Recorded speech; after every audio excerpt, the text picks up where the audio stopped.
गुरुर्ब्रह्मा गुरुर्विष्णू गुरुर्देवो महेश्वरा गुरुर साक्षात परब्रह्म तस्मै श्री गुरुवे नमः. चैतन्य जीवनशास्त्र आपल्याला साधना सेवा सत्संगाच्या मार्गावर म्हणजे चैतन्याच्या मार्गावर चालण्यासाठी प्रवृत्त करतं. आणि या मार्गावर चालल्याने आपल्याला भौतिक जीवनात समृद्धी, मानसिक जीवनात शांतता आणि आध्यात्मिक जीवनात परम आनंद, अखंड आनंदाची प्राप्ती होते. हे आपण प्रत्यक्ष अनुभवत आहोत. फरक आहे दोन गोष्टींमध्ये. एक ज्ञान वाचणं, ऐकणं किंवा हा ठीक आहे विश्वास ठेवणं, समजणं. पण आपण चैतन्य जीवनशास्त्राचा अनुभव घेत आहोत. दिस इज व्हेरी बिग डिफरन्स. मी काही बाबा बुवा बापू नाही. मी डॉक्टर सचिन निकम आणि अध्यात्माला शास्त्राशी जोडतो. अध्यात्म हे शास्त्रीय आहे की अशास्त्रीय आहे, ही श्रद्धा आहे की अंधश्रद्धा आहे, याच्यात पूर्ण सायंटिफिक सायन्सचे शास्त्राचे नियम लावून खरं काय ते मी शोधून काढलं आणि तेच मी दररोज तुमच्या समोर प्रगट करतो. ज्ञान तेच आहे, दररोज शब्द वेगळे असतात. तुम्हाला हे कळलं की आपण दररोज साधना सेवा आणि सत्संग म्हणजे चैतन्याच्या मार्गावर आपल्याला चाललं पाहिजे. साधना ही आपली श्वासाची साधना आहे. ही एक प्रकारची पूजाच आहे आणि प्रत्येकाचा श्वास हा त्याच्यासोबत जन्मापासून तर मृत्यूपर्यंत आहे. मग इथं आल्यावर आपण वेगळं काय करतो? इथं पण आपण श्वासच घेतो, पण श्वास वेगळ्या स्टाईलने घेतो आणि या वेगळ्या स्टाईलने श्वास घेण्याच्या प्रक्रियेलाच म्हणतात प्राणायाम. बघ, या प्राणायाम करताना ही जर आपली साधना विधी असेल, ही जर आपली पूजा विधी असेल, हिच्यातून जर आपल्याला आनंद निर्माण होणार असेल किंवा होत असेल, किंबहुना मी असं म्हणेन की ब्रह्मक्रिया केल्यानंतर, ब्रह्मक्रिया तुम्ही यशस्वीपणे केलेली आहे, बिनचूक केलेली आहे, बरोबर केलेली आहे, असं मी कधी म्हणेन जेव्हा तुम्हाला त्या क्रियांमधून आनंद प्राप्त होईल. फासफूस करून जर तुम्ही इतका अतिरेक करून टाकला की त्याच्याने तुम्हाला कुठेतरी पेन, एक्स असं काहीतरी व्हायला लागलं, तर तुम्ही अतिचार करत आहात हे लक्षात घ्या. कुठलीही क्रिया करताना नियम हा आहे की ती क्रिया आतताईपणे न करणे, ती क्रिया प्रेमाने, प्यार से बोलो जय माता दी, प्रेम से बोलो जय माता दी असं म्हणतात ना, तशी ही क्रिया ही ब्रह्म क्रिया आहे. कशी केली पाहिजे? प्रेम से करो, आनंद से करो. आणि याची लिटमस टेस्टच ही आहे. तुम्ही तुमची क्रिया बरोबर करत आहात की नाही याची लिटमस टेस्ट काय आहे की ती क्रिया केल्यानंतर तुम्हाला काय प्राप्त झाला पाहिजे? आनंद. कोणाला? चालल्याने आनंद निर्माण होतो. मला सकाळी मॉर्निंग वॉक केल्याशिवाय छानच वाटत नाही बाबा, असं लोकांकडनं ऐकलं ना तुम्ही? Yes or no? आणि काही चालायला खूप बोर होत नाही वा. 1 किलोमीटर जरी चालायचं असेल ना, रिक्षा करा, रिक्षा. किंवा एवढा लांब पायी पायी नाही वा, आपल्याच्यानं नाही शक्य. मग एखाद्याला एखादी क्रिया करण्याचा कंटाळा येतो. दुःख होणं आणि कंटाळा येणं याच्यात फरक आहे बरं का. नीट समजून घ्या. तुम्ही फासफूस केलं, फासफूस करण्याचा तुम्हाला कंटाळा येऊ शकतो. त्या आळसावर, त्या कंटाळ्यावर लात मारावी लागेल पुरुषार्थाने. मी काय म्हणतोय? हा, फासफूस केल्याने जर कुठे दुखत असेल, स्टॉप. काय बोललो मी? फासफूस करताना कुठे दुखत असेल तर स्टॉप. आताताईपणा नाही. प्रत्येकाची कुंडलिनी शक्ती वेगवेगळ्या इंटेन्सिटीने कार्य करते. जेव्हा तुम्ही ब्रह्मज्ञानाने युक्त ब्रह्मक्रिया करतात तेव्हा बटन स्टार्ट होतं, मशीन स्टार्ट होतं. ऊर्जा जी आहे ती अधोगामी जी जात असते, संसाराच्या सुखात खंडित सुख उपभोगण्यात जी ऊर्जा आपण व्यय करतो, अन्न पचवायला पण ऊर्जा लागते, येस ऑर नो? हृदयाची धडधड धडधड धडधड चालू ठेवायला पण ऊर्जा लागते, हसायला पण ऊर्जा लागते. नाही तर काही लोक कपिल कपिल शर्माचा शो बघून काय म्हणतात, हसून हसून माझं तोंड दुखायला लागलं, हसून हसून माझं पोट दुखायला लागलं, असे सेलिब्रिटीज म्हणतात ना. याचा अर्थ काय? ऊर्जा संपली त्यांची, हसून हसून ऊर्जा संपली. म्हणजे हसायला सुद्धा काय लागते? ऊर्जा लागते. विषय समजला की नाही? अन्न पचवायला ऊर्जा लागते, श्वास घ्यायला ऊर्जा लागते. याला म्हणतो आम्ही सायंटिफिक भाषेत बेसिक मेटाबॉलिक रेट, बीएमआर. हा बीएमआर मेंटेन करण्यासाठी सुद्धा ऊर्जा लागते. आणि जेव्हा एखादा आजार आपल्याला होतो त्यावेळेस आपल्याला काय येतो? विकनेस. ऊर्जेचा कुठेतरी लीक होऊन गेली ऊर्जा, आणि मग आपल्या कशातच मन लागत नाही. पार्टी बॉय जरी असला एखादा, पार्टी म्हटली की चल तयार आहे, आणि फुकटची असेल मग तर भलतीच भारी, असा जरी असेल, आणि जर तो आजारी असेल तर तो काय म्हणतो? नाही बुवा, आज माझ्याकडनं शक्य नाही. का? कारण तो आनंद उपभोगायला याच्याजवळ काय नाहीये?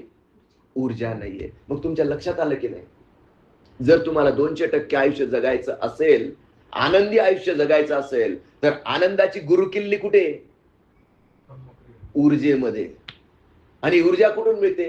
ब्रह्मक्रियेमुळे. त्याच्यामुळे तुझं उत्तर पण बरोबरच आहे.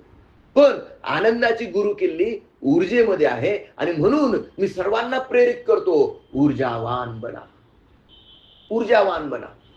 पण काही लोक माझ्या या प्रक्रियेवर टीका करू शकतात. ते म्हणतील, अरे बाबा, भगवंताला प्राप्त करायचं असेल तर तुला मंदिरात जायला लागेल, बरोबर की नाही? नारळ आणावं लागेल, सत्यनारायणाची पूजा घालायला लागेल, बरोबर. नंतर तांदूळ आणायला लागतील, गहू आणायला लागतील, अगरबत्ती लावायला लागेल, सुगंधी वातावरण निर्माण करायला लागेल, शेहनाई वाजवावी लागेल, नको नको ते काय काय काय काय काय सांगतील, आणि मग ह्या पूजेचा वेगळा थाट मांडतील. मला तुम्ही सांगा, हा यज्ञ आहे, पण इथं यज्ञवेदी दिसते का कुठे? अरे तुमचं शरीर हीच तुमची यज्ञ, आणि या यज्ञामध्ये तुमच्या श्वासाची समिधा टाकली जाते. नीट समजून घ्या. जो प्राण अपान यज्ञ करे, कुंडली ले सुखमा सूक्ष्म चले, और मैं के मैपन को डंक डसे, और जोगी का कल्याण करे. असं हे शास्त्र आहे, असं हे महर्षी पतंजली क्रियायोग शास्त्र आहे. आणि याला मी फॉर्मटाईज केलं आणि नाव दिलं चैतन्य जीवन शास्त्र. चैतन्य जीवन शास्त्र. चैतन्य म्हणजे कॉन्शियसनेस, जीवन म्हणजे लाईफ, आणि शास्त्र म्हणजे सायन्स. इथं बाता मारायचं नाहीत. बाप दाखव नाहीतर श्राद्ध घाल.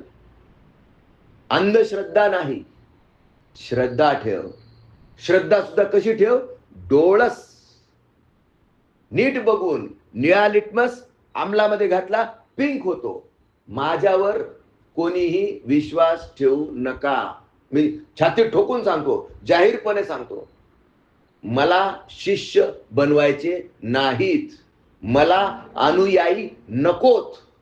मी काय म्हणतो? ब्रह्मज्ञानाने युक्त ब्रह्मक्रिया करा, अनुभव घ्या, आणि जर तो अनुभव तुम्हाला आला तर मात्र चैतन्याचा मार्ग सोडू नका. आणि त्याच्यानंतर पण तुम्ही हा चैतन्याचा मार्ग सोडून दिला, अनुभव आल्यानंतर पण जाऊ दे रे, चालतं रे, नाही सर म्हणतात ते पटतंय मला, ते खरंय, पण सकाळी मला जमतच नाही, नाही नाही नाही सकाळी मला ना मुलांचा डबा करायचा असतो, नाही नाही नाही नाही मला सकाळी ड्युटीला जायचं असतं. तुम्ही प्रायोरिटी कशाला देतायत?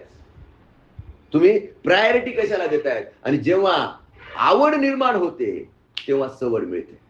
विषय लक्षात आला की नाही? बरं, इथं तुम्हाला नारळ, हार, तुरे, अगरबत्त्या, तेल काय आणायला लावतो का मी? अरे काहीच नाही, फक्त तुम्हाला काय आणायला सांगतो? काय आणायला सांगतो अक्षय? काय आणायला सांगतो? फक्त स्वतःचं शरीर, फक्त स्वतःचं मन. तुम्ही स्वतः या, तुम्ही स्वतः या. बरं, यायचं तरी कंपल्शन आहे का? नाही. शिकून घ्या आणि जिथं आहात तिथं करा. तुका म्हणे लाभ होय तो व्यापार, तुका म्हणे लाभ होय तो व्यापार. करा काय फार शिकवावे, करा काय फार शिकवावे. सकळांच्या पायी माझे दंडवत, सकळांच्या पायी माझे दंडवत. आपुलाले चित शुद्ध करा, आपुलाले चित शुद्ध करा. तुका म्हणे लाभ होय तो व्यापार. हित ते करावे देवाचे चिंतन, हित ते करावे देवाचे चिंतन.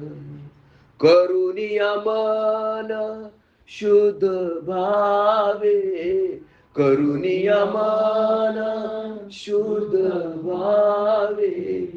आता तरी पुढे हाचे उपदेश, नका करुनाश आयुष्याचा, नका करुनाश आयुष्याचा.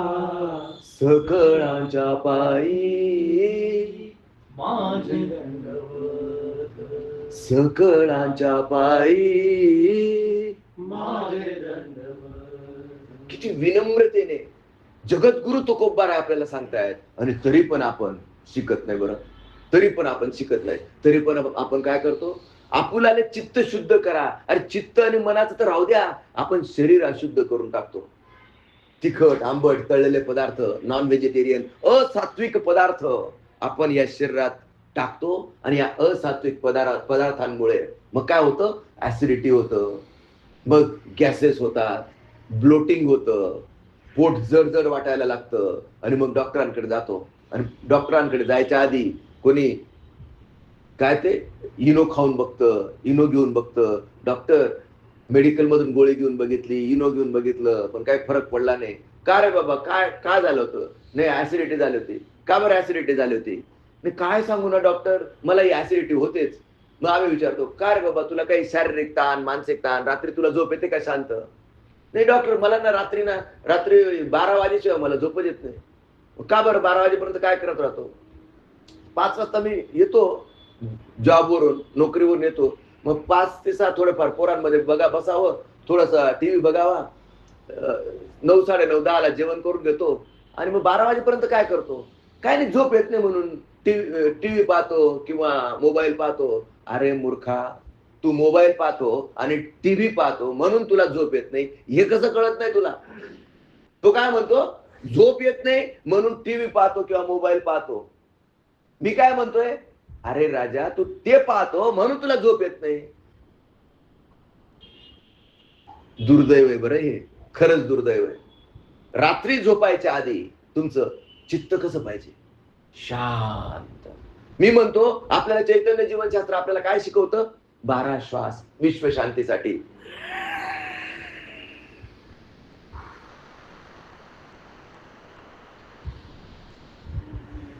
तुम्ही एक श्वास घेतला तरी यू विल फील काय काय शांत फील होतंय की नाही? प्रत्यक्ष को प्रमाण की जरूरत नाही. तुम्हाला जर एखादं वजन उचलायचं असेल तर तुम्ही काय करतात? श्वास रोखून देतात, बरोबर? आणि नंतर वजन उचलून ठेवलं, जड वजन, श्वास सोडून देतात. कसं फील होतं? रिलॅक्स. हे जे रिलॅक्सेशन आहे ना, हे फील होणं गरजेचं आहे. आणि जेव्हा आपण भस्त्रिका, कपालभाती, प्राणायाम करतो ना, दरम्यानचा जो काळ आहे, विश्राम में ही राम है, तो जो फिलिंग आहे, तो जो आनंदाचा फिलिंग आहे तो आपल्याला वाढवत वाढवत वाढवत वाढवत न्यायचा आहे. आणि इथं तुमच्यापैकी कोणाचा अनुभव आहे का की तुम्ही स्लिप होऊन गेलेत? म्हणजे काय, त्या आनंदात तुम्ही डुबून गेलेत आणि तुम्ही कुठे बसलेला आहात, तुम्ही काय करत आहात हे सगळं विसरून गेलेत. मी काय आहे, मैं कौन हूं, मैं का हूं, असं विसरून गेलो. मी कुठ काय कोणतं गाणं चालू होतं, भस्त्रिकेच्या कितव्या नंबरवर मी भस्त्रिका केली होती, हे विसरून जाणं हा अनुभव आहे का कुणाचा? कुणाचा अनुभव आहे का? काय काय अनुभव आहे बोला. ज्यावेळेस गाणी चालू असतात ना, मध्येच गायब होतो, मध्ये त्या आनंदात मग्न होऊन जातो. आणि कधी कधी असं होतं की श्वास सोडायचा विसरून जातो. बऱ्याच वेळा असं जातं की आपण श्वास धरून ठेवलाय आणि ते वरती एकदम मस्त मस्त असा आनंद फील होतो आणि त्या आनंदात सगळं काही विसरून जातो. आणि नंतर मग जेव्हा श्वास सोडायचा आठवण येते का, मग तेव्हा जाग आल्यासारखं वाटतं की अरे हा श्वास सोडायचा. सुंदर सुंदर. आता राकेश वर्मा हे आर्किटेक्ट आहेत. तुम्ही अंधश्रद्धेवर विश्वास ठेवाल का? नाही. काय संबंध आहे? तुम्हाला जे अनुभव आलं, जे प्रत्यक्ष तुम्ही अनुभवलं तेच तुम्ही बोलाल की नाही? हो. आणि हे जे आनंदात स्लिप होणं आहे ना, यालाच म्हणतात समाधीचं सुख. ही आहे प्रत्यक्ष समाधी. पण ही समाधी कोणती आहे? सविकल्प. सविकल्प समाधी. सविकल्प म्हणजे अजूनही विकल्प शिल्लक आहे.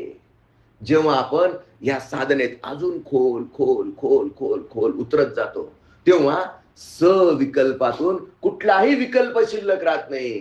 तो आहे निर्विकल्प समाधीचा अनुभव. आणि तो तुम्हाला एक दिवस आल्याशिवाय राहणार नाही. हा आशीर्वाद आहे माझ्या गुरु परंपरेचा.